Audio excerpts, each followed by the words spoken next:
I'm Peter Gelman of Palmerston Group Advisors.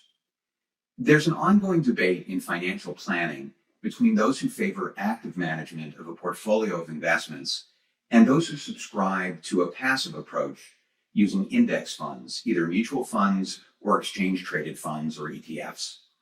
I favor an active approach personally, but I recognize that passive strategies have a lot going for them.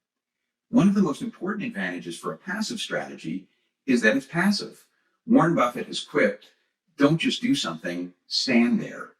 Behavioral economists have done a lot of research showing that people who trade their investments frequently are more likely to be affected by short-term emotional biases, and they're more likely to underperform those investors who by and large don't trade as often.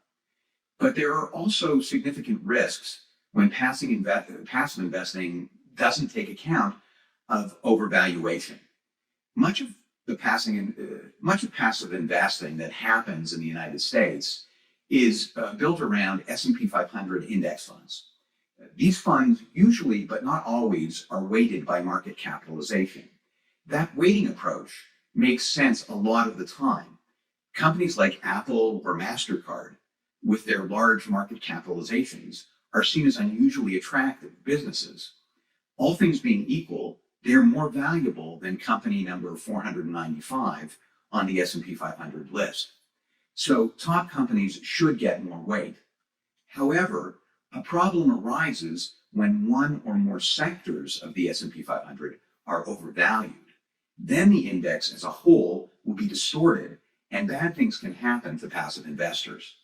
Two of the most visible examples of this were the weightings of the overvalued tech sector, about 35% of the S&P 500 at the time, during the 1999-2000 internet bubble, and prior to the 2008-2009 financial crisis, when the financial sector was about 22% of the S&P 500.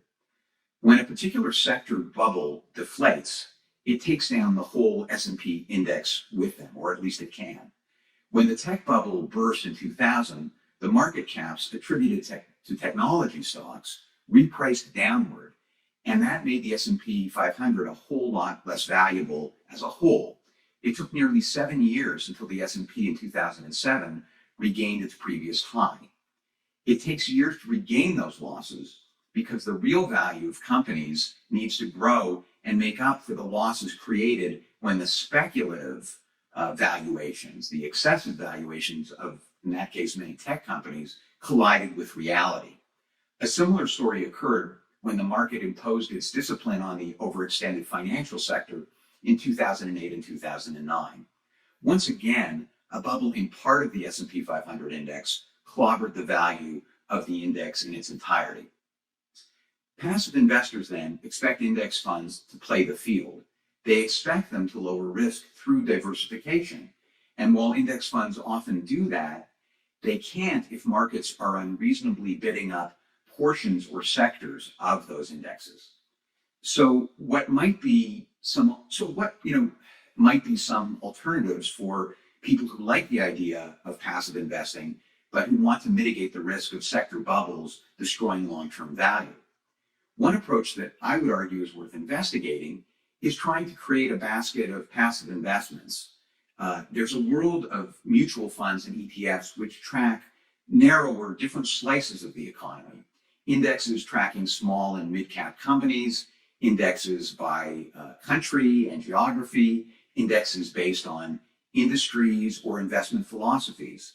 Looking smaller, looking towards niches of the economy can reduce the risk that speculation in one overvalued area of the market will negatively impact a passively based portfolio. A second approach would be to consider an active approach, but one that aims to identify high-quality investments that can be held for a long time. Great companies tend to be very good allocators of their capital. They tend to reinvest and retain, they tend to retain their earnings and then reinvest those earnings effectively. And one can also blend in some select indexes as well. When an actively managed portfolio is composed of many positions which you plan to hold for a long time, you may be able to achieve much of the balance and diversification that index funds are supposed to provide, but sometimes don't. And it may be a way to reduce the risk of overvalued sectors inadvertently threatening your long-term financial well-being. Thanks for watching.